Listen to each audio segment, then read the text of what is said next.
Salam edukasi, salam sehat selalu. Hari ini kita belajar kembali dengan pokok bahasan Azas-azas kewarganegaraan.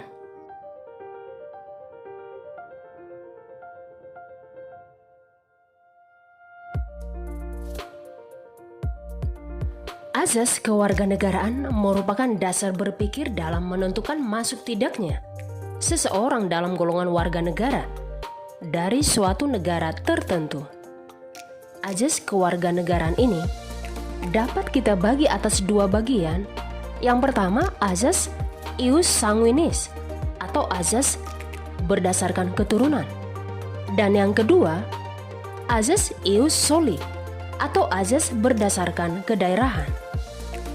Azas ius sanguinis atau azas berdasarkan keturunan yaitu kewarganegaraan seseorang ditentukan berdasarkan pada keturunan orang yang bersangkutan.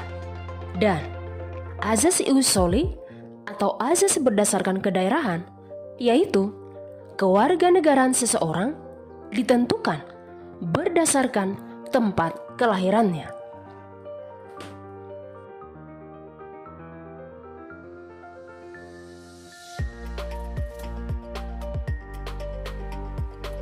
Adanya perbedaan dalam menentukan kewarganegaraan di beberapa negara dapat menimbulkan dua kemungkinan status kewarganegaraan seseorang.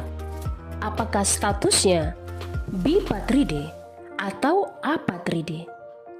Apakah Anda tahu apa yang dimaksud dengan bipatride dan apatride? Apatride artinya adanya seorang penduduk yang sama sekali tidak mempunyai kewarganegaraan. Sedangkan bipatride adanya seorang penduduk yang mempunyai dua macam kewarganegaraan sekaligus atau kewarganegaraan rangkap.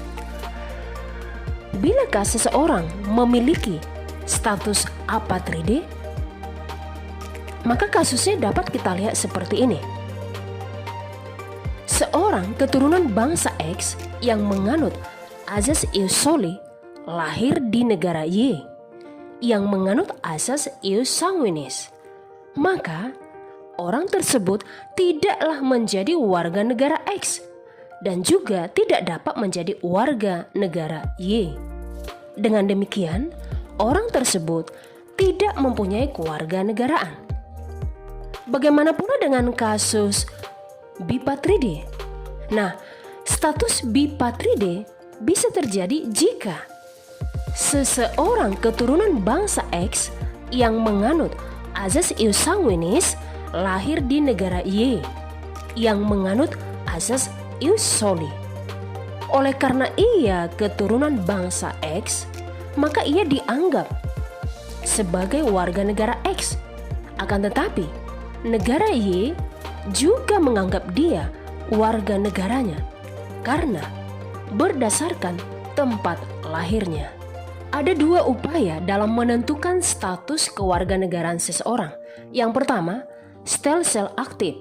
Seseorang harus melakukan tindakan hukum tertentu secara aktif untuk menjadi warga negara atau naturalisasi biasa.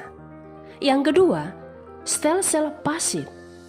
Seseorang dengan sendirinya dianggap menjadi warga negara tanpa melakukan suatu tindakan hukum tertentu atau naturalisasi istimewa.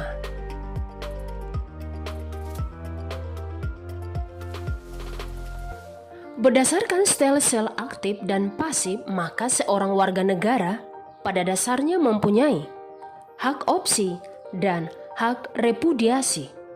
Hak opsi artinya hak untuk memilih suatu kewarganegaraan atau stelsel aktif.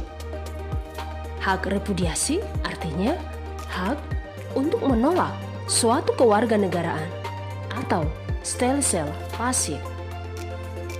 Berdasarkan penjelasan Undang-Undang Republik Indonesia Nomor 12 Tahun 2006, Kewarganegaraan Republik Indonesia dinyatakan bahwa Indonesia dalam penentuan kewarganegaraan menganut azas-azas sebagai berikut. 1. Azas ius sanguinis atau law of the blood. yaitu azas yang menentukan kewarganegaraan seseorang berdasarkan keturunan, bukan berdasarkan negara tempat dilahirkan. 2. Azas ius soli atau law of the soil secara terbatas, yaitu azas yang menentukan kewarganegaraan seseorang berdasarkan negara tempat kelahiran yang diberlakukan terbatas bagi anak-anak sesuai dengan ketentuan yang diatur undang-undang. 3. Azas kewarganegaraan tunggal, yaitu azas yang menentukan satu kewarganegaraan bagi setiap orang. 4. Azas kewarganegaraan ganda terbatas, yaitu azas yang menentukan kewarganegaraan ganda bagi anak-anak sesuai dengan ketentuan yang diatur dalam undang-undang. Syarat menjadi warga negara Indonesia. Yang menjadi warga negara Indonesia adalah warga negara Indonesia asli dan orang asing yang disahkan dengan undang-undang menjadi warga negara Indonesia.